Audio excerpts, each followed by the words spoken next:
Hello, my dear Cancer. Good day to you. Welcome back to Practical Mystic. Today, let us know what's the message for you from the Divine, as I'm gonna be using the Tarot of Opposition, the Powerful Thought cards by Louise Hay, the Karma cards, the Beginner Tarot deck, and the Lightseer Tarot. So, let's dive in. Universe, Spirit, Sages, Ancestors, Listeners, and Things. What does my dear Cancer need to know for this month of November? Actually, this is my first time to use the Facebook platform to do the live reading for you, my dear Cancer. Welcome here in my new channel here on Facebook. I usually use the YouTube channel to do the tarot reading for you, my dear Cancer. Alright.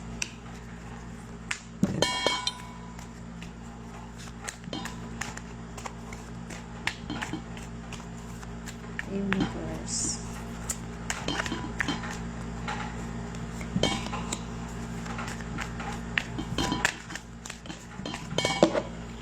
Okay.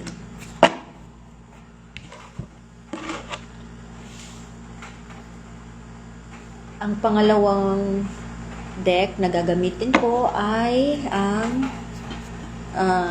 Beginner Tarot deck.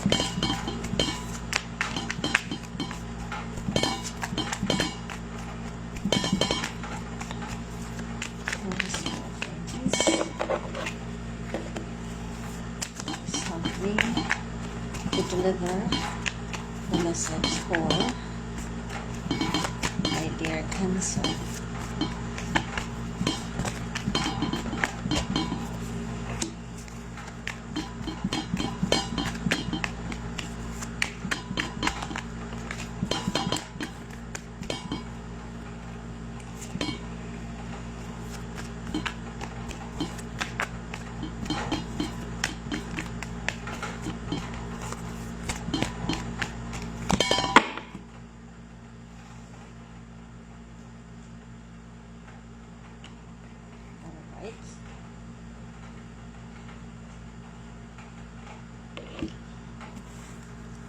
Pagkatapos nito, ang susunod na card gagamitin ko ay ito, the Tarot of Opposition.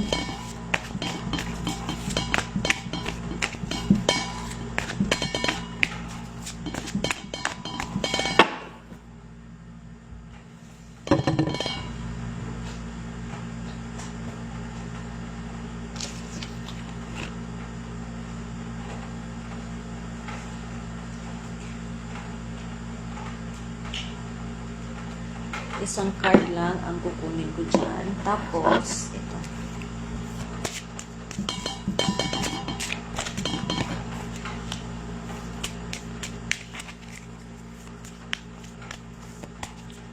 This is Karma cards comprising of planets, houses, and signs.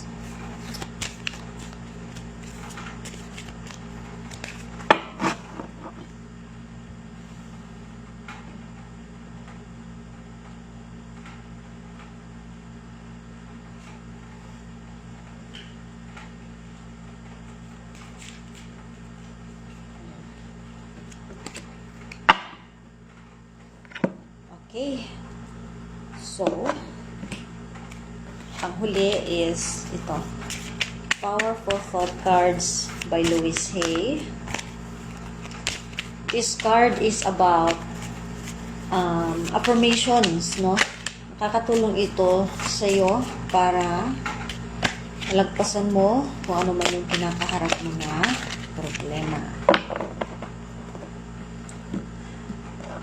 This is for truth and self-reflection. This is for affirmations for you which can help you to be healed and overcome obstacles in life. Tapos ito, Tarot of Opposition.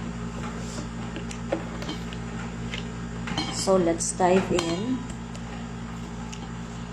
Ang pinakauna na card dito sa Lightseer Tarot card is the Five of Pentacles.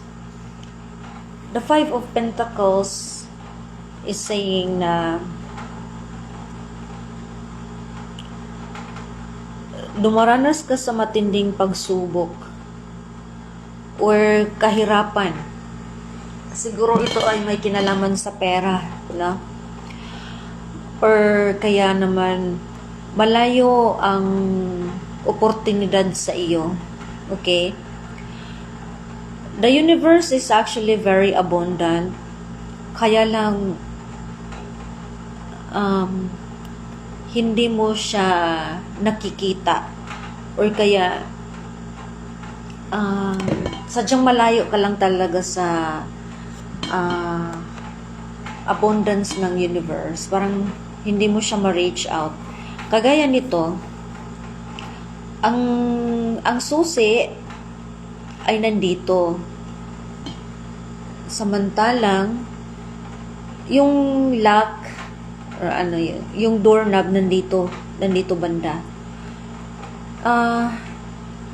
Silang dalawa nandyan lang sa likod mo. Hindi mo siya nakikita kasi ikaw ay malungkot, depressed ka masyado, hindi mo parang hindi ka excited para kunin, hanapin yung susi. Ano ba yung susi sa Filipino, ha? Yung key.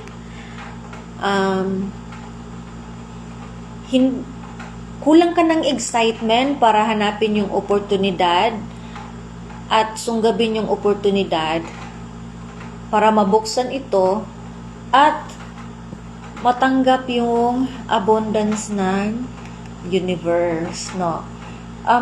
Talagang malayo sa iyo yung abundance ng universe kasi ikaw ay malungkot.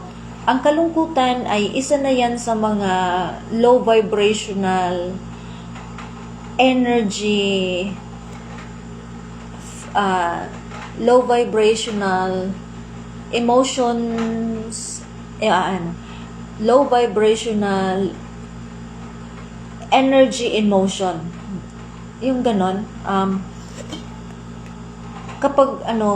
Kapag malungkot yung ating damdamin or meron tayong dinadamdam na hindi maganda, maaaring kalungkutan or galit, still considered yan talaga na low vibrational. At dahil low vibrational,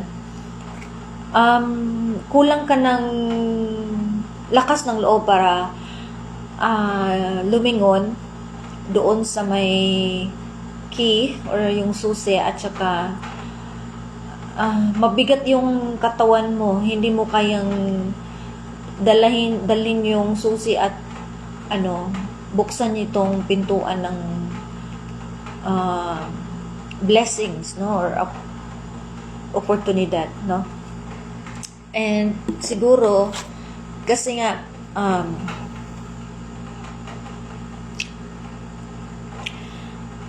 kasabay niyan is itong Seven of Wands. Seven of Wands, this is actually Leo energy, feminine. Meron kang ipinaglaban, no? You're fighting for your corner. Protective ka sa sarili mo. Siguro,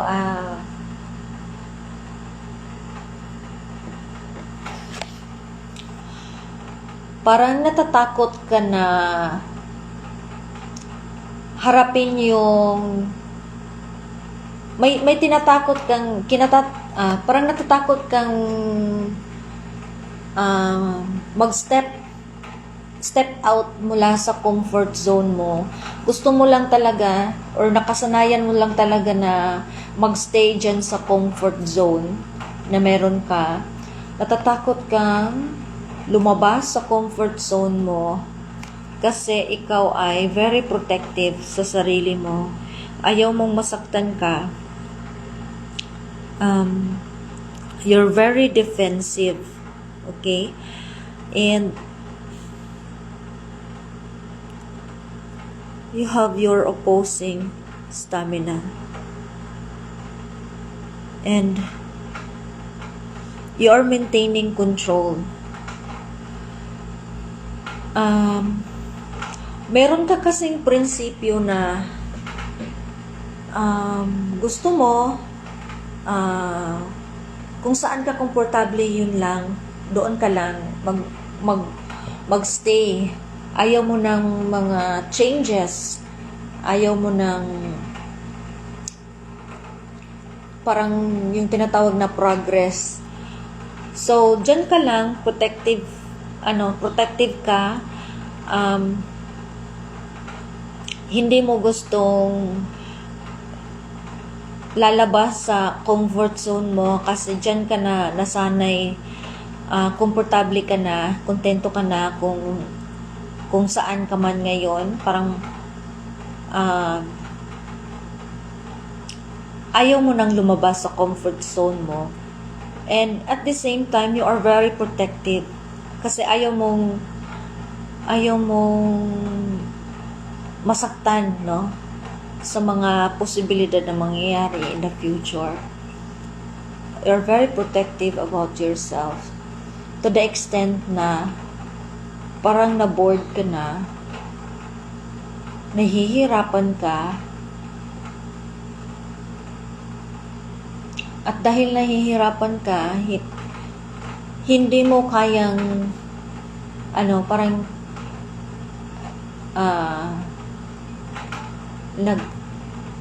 nakaramdam ka ng bigat sa iyong katawan to the extent na hindi mo na kayang buhatin yung sarili mo para lumabas sa comfort zone mo at saka hanapin itong oportunidad na ito at buksan itong pintuan ng yung pintuan ng blessings na bigay sa iyo ng universe. Okay? And we have here the Emperor in reverse.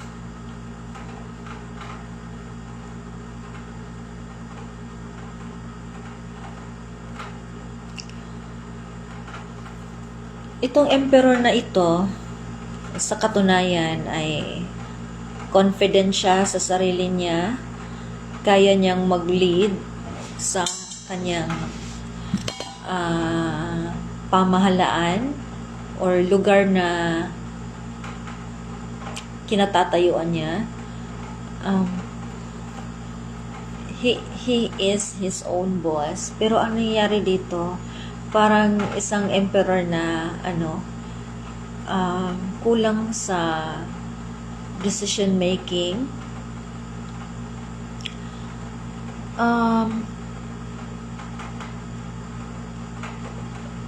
Natatakot kang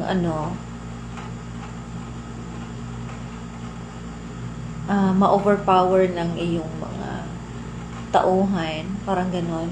So you're trying to control everything so that you can handle them all always in your hand.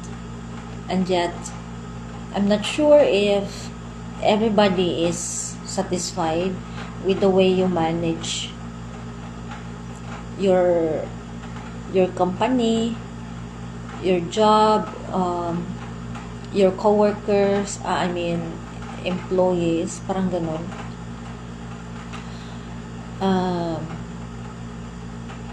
I think there is overpower of um, over overuse or abuse of power, parang ganon.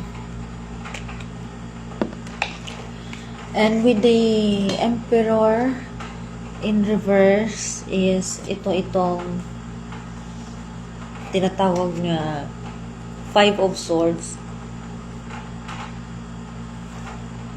Five of Swords na reverse.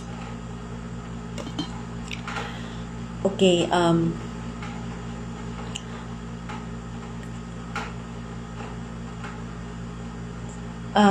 despite the case na that you are experiencing as the Emperor in reverse, somehow you're trying to be at peace, no?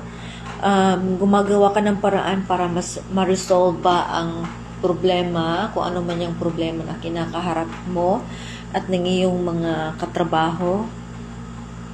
Tapos nag-move on ka na and you try to compromise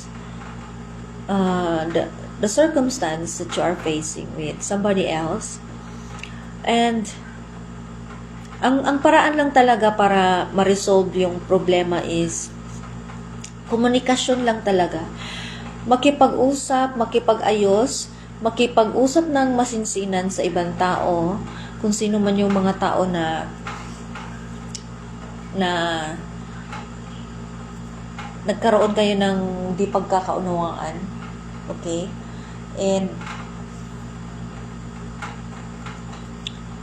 And with that case, you are eventually ending the conflict.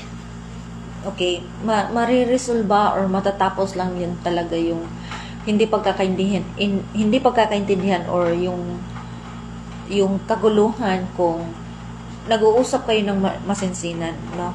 Yung heart-to-heart na conversation. By the way, the Five of Swords in reverse is actually Aquarius energy. This is Aquarius energy.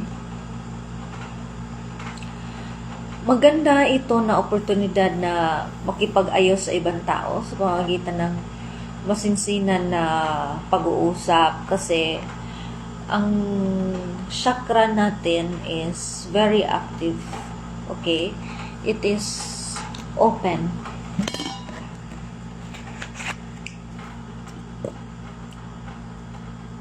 This is double confirmation dito sa Five of Pentacles in reverse. Ikay malungkot dahil meron kang mga iniisip na mga bagay na nakapagpapalungkot sa iyong isipan at damdamin. Siguro ito ay may kinalaman sa pera. Parang sinasabi dito na miserable talaga yung buhay kapag walang pera. Parang ganon. Or kaya meron kang mga karanasan sa nakaraan na kapag maiisip mo ang mga karanasan na ito sa nakaraan, malulungkot ka, madedepress ka, kagaya nito.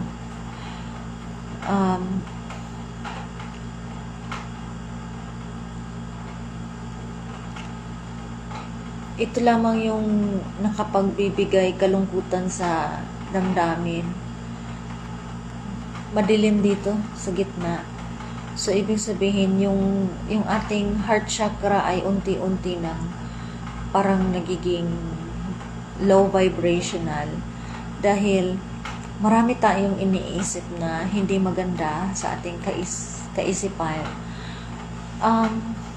Siguro ngayon ay panahon na ipaalam sa inyo, Cancer, na kalimutan nyo na yung nakaraan kasi tapos na yun tapos na yun at wala na yung kapangyarihan para kontrolin yung isipan mo or yung damdamin mo dito sa kasalukuyan, no? Wala na siyang kapangyarihan para kontrolin ka sa kasalukuyan. So, panahon na para lumingon ka, tanggapin mo itong unan na ito, bigay sa iyo ito ng universe para mahibsan, or ang unan kasi kung yayakapin mo yan, parang magaan yung kalooban natin, no? Hindi tayo pinabayaan ng Panginoon. Kung tayo nasa kalungkutan, sadyang hindi lang natin nakikita or na-appreciate yung mga paraan ng universe para tulungan tayo na mahibsan tayo sa ating problema. Kagaya nito, malungkot itong babae na ito, hindi niya alam na meron palang unan dito sa gilid niya.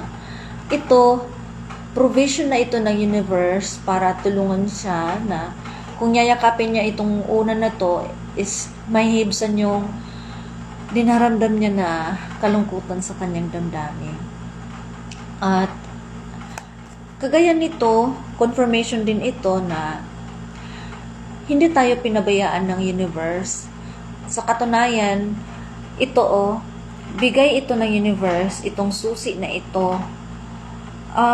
Sadyang hindi natin nakikita yung tulong mula sa universe kasi nga masyadong seryoso tayo sa ating dinaramdam na hindi man lang tayo nakaisip na lumingon sa paligid natin para makikita yung tulong na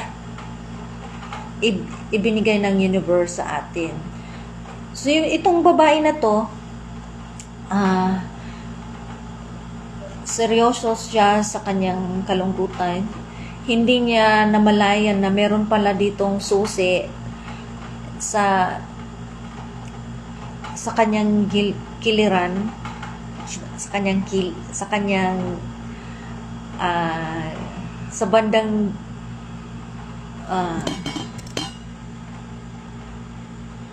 sa bandang likod ba yan? Or sa kilid? Kiliran? Kilid. I'm not sure what's the Tagalog term. Anyway, yung susi, nandito lang dyan. Nandyan lang. Hindi lang niya nakikita. Tulong na yan ng universe para sa kanya upang mabuksan itong pintuan na ito. Yung pintuan ng blessings. In other words, hindi niya ma-enjoy yung blessing na bigay ng universe dahil yung vibrational frequency ng kanyang heart space or ng kanyang heart energy is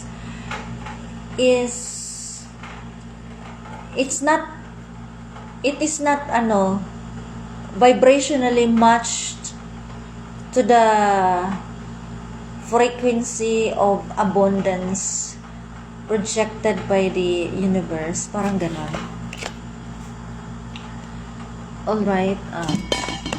With the 9 of Swords in the upright. Alright. Oh my God.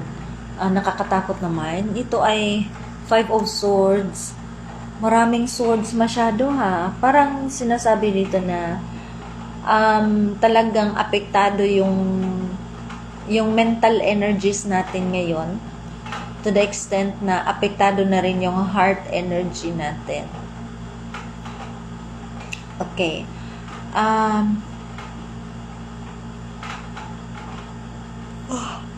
Itong taong ito, totally talunan siya, no?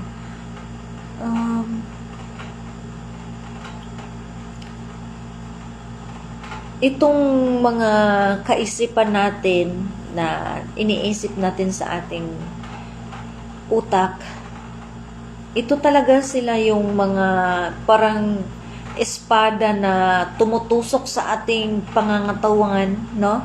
Na nagsisimula, nanggagaling dito sa isipan, at ang mga kaisipan na ito ay mga pawang negatibo. At dahil ito ay mga negatibo, sila Ang mga ito ay kagaya ng espada na tumutusok at dinadamay na yung at buong sistema ng ating katawan. Okay? Yung ating katawan, buong pangangatawan. Yun. Iniisip mo palagi yung mga karanasan sa nakaraan, yung mga past hatred or past hurts or brokenness. Yun. Hala, oh my God, nakakalungkot naman. Parang hindi ka talaga masaya ngayon kasi meron kang 5 of Pentacles na may kinalaman sa kahirapan. Meron kang ito, 9 of Swords in the upright at saka 5 of Swords in the upright. And next is the Wheel of Fortune in reverse. Ibig sabihin, hindi ka talaga balanse ngayon. Hindi ka balanse. Lahat ng, parang yung mga chakras mo ay hindi rin balanse. Kasi, ito, may kinalaman ito sa root chakra. So, parang nahihirapan ka sa pera ngayon. Tapos, ito, this is mental energy and, physical energy. So, ibig sabihin, still, this is an intellectual air energy to the extent na apektado na yung physical energy mo. So,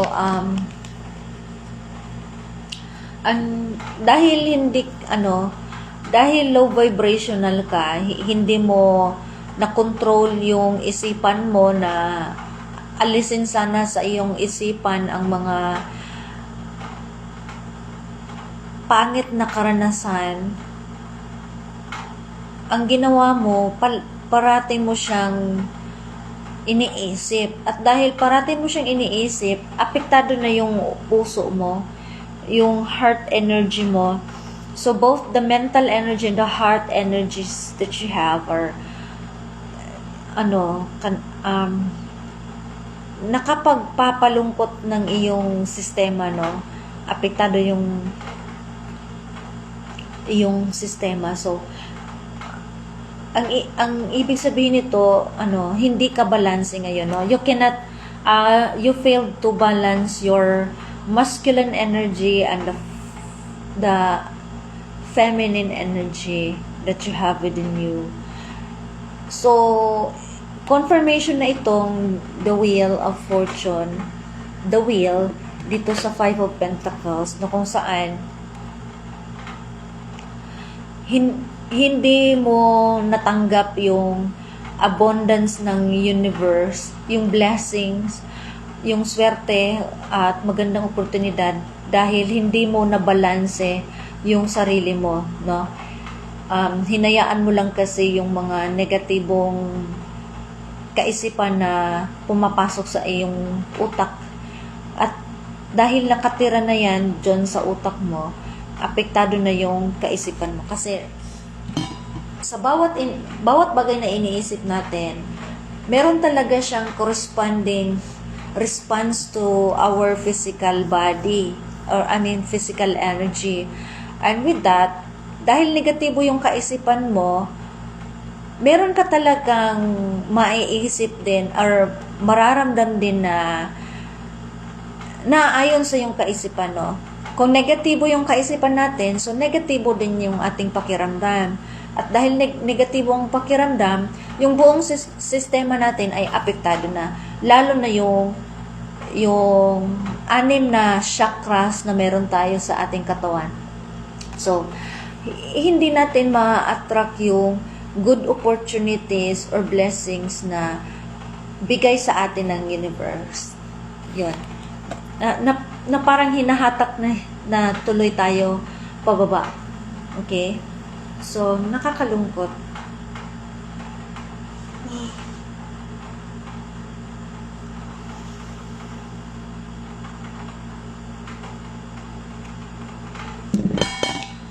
And with the Wheel of Fortune na Arcana card.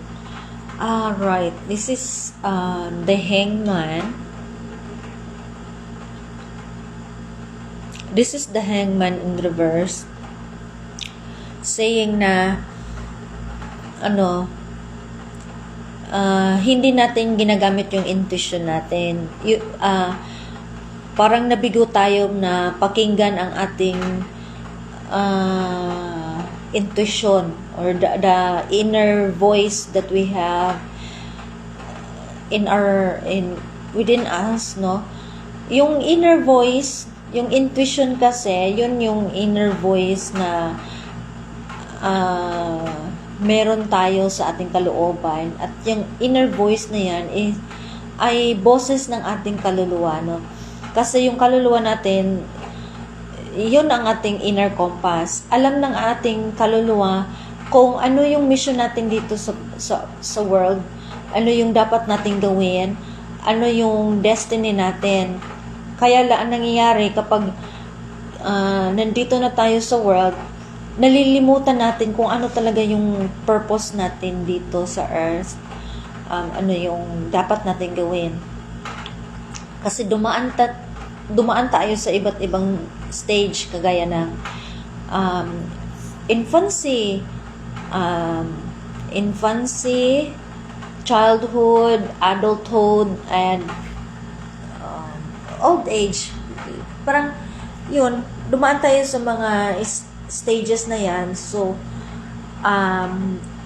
especially nung baby pa tayo, no, hindi talaga natin maiisip kung hindi natin maaalala kung ano yung mission natin, no? Kasi yung soul natin alam, pero nalilimutan lang talaga natin, no? Parang lumabas ka dito sa mundong ito, nagkaroon ka ng amnesia, nakalimutan mo na siya. So dapat you need to have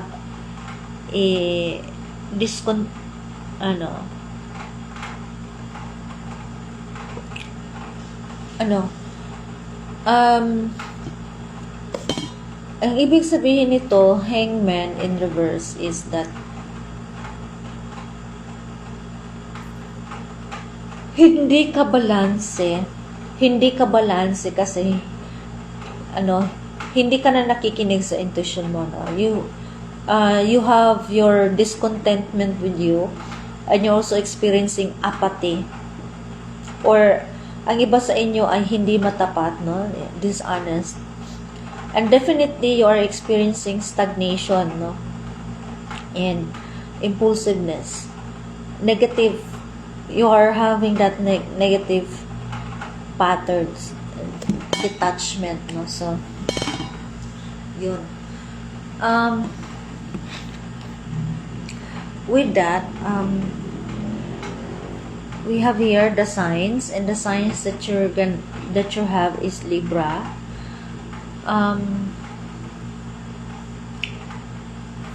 So ang mensahe sa iyong kaluluwa is makikooperate ka, no? Makikooperate ka sa iyong kaluluwa, no?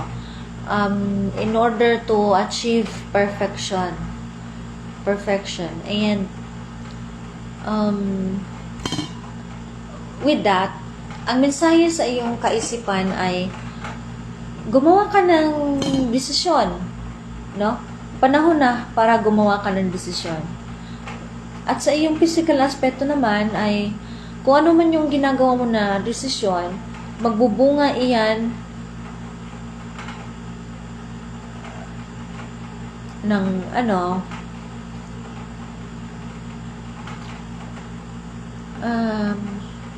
magbubunga siya ng naayon lamang sa iyong naayon sa iyong kagustuhan.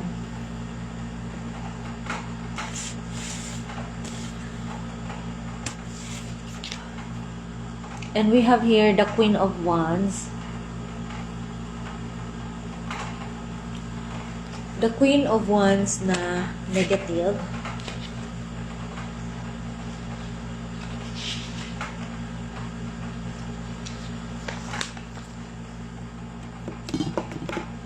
the Queen of Wands, saying that a specific problem is coming up that will involve you emotionally and may cause you to lose your emotional balance that you need.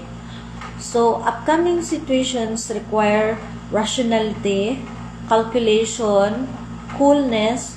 Your enemies are in anger and haste, and anything that will make you move away from your higher self. Okay, emotionally in balance ka kasi meron kang 5 of Pentacles, meron kang 9 of Swords, at saka the Wheel of Fortune na negative, the Wheel of Fortune na in reverse. So you are emotionally not balanced, pero panahon na para mag-decide ka na gawin mong balanse para magiging hangman in the upright ka na posisyon. And by doing that, kung sisikapin mong kontrolin ang iyong isipan at ang iyong damdamin, that's the time that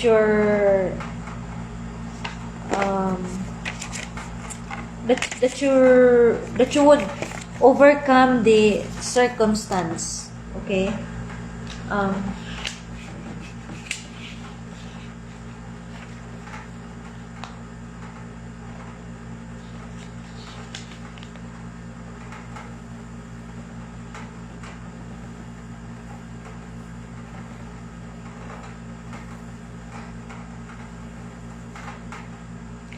Do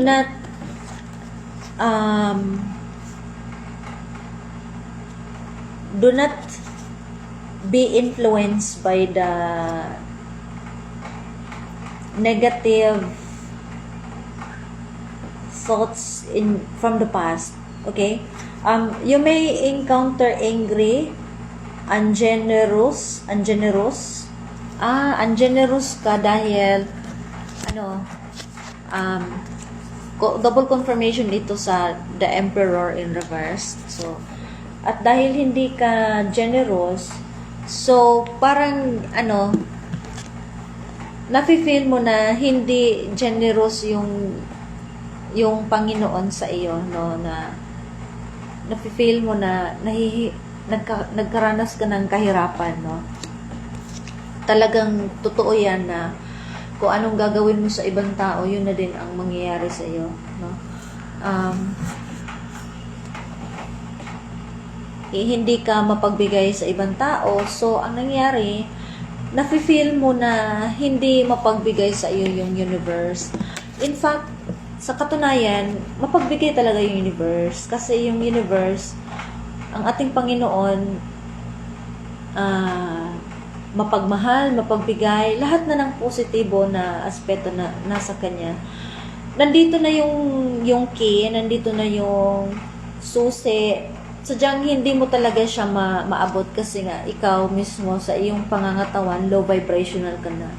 Impluwensya yan ng mga negatibo na kaisipan na meron ka sa iyong utak. Okay?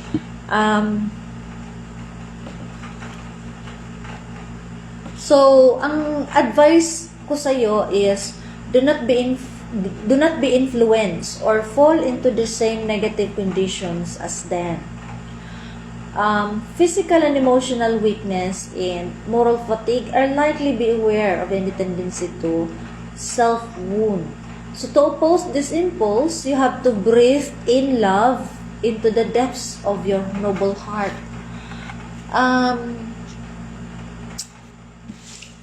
Nakikita ko dito sa card na ito, green, 'di ba? Green. Malungkot ka dahil meron kang mga karanasan na hindi nakapagpapasaya sa iyo. Pero yung practical advice ko sa iyo, tanggapin mo na yung nakaraan i-let go mo na, makipag-ayos ka, make peace with your past experiences. Kalimutan mo na yon. My God, wala na yung kapangyarihan.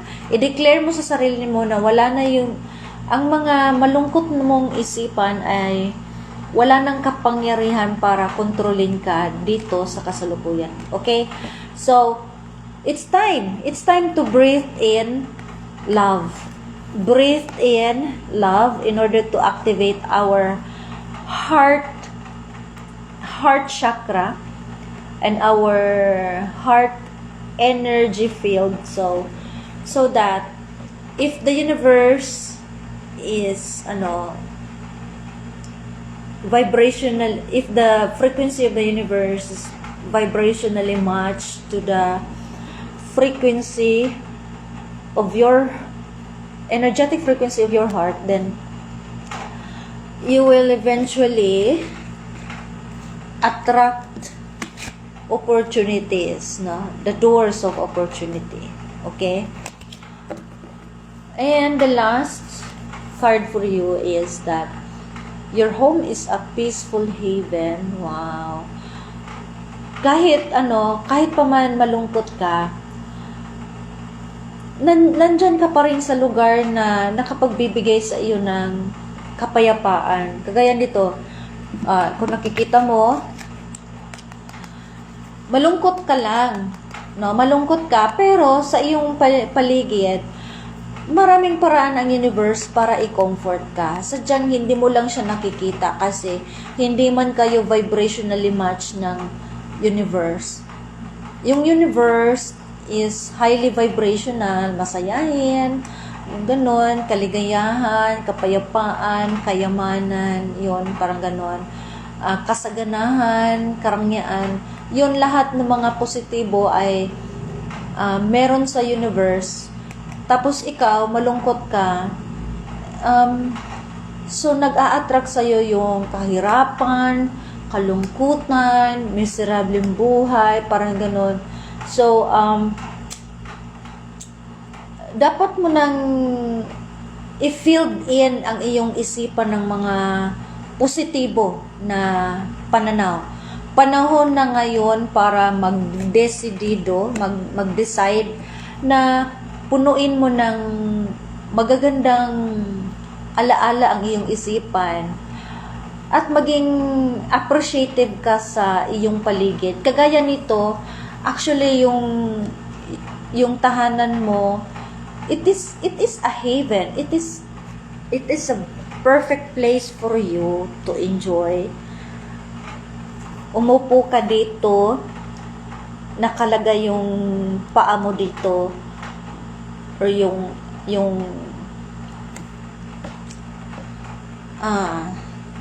paa, okay. Tapos, kung nakikita mo, yung kulay ng upuan is berde.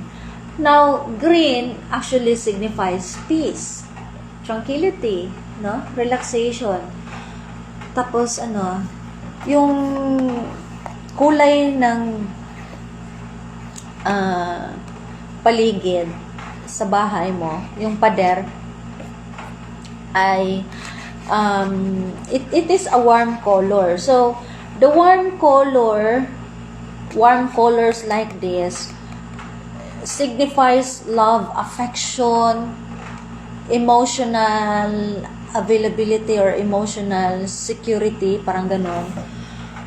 So wala ka nang hahanapin pa, provided sa iyo ito para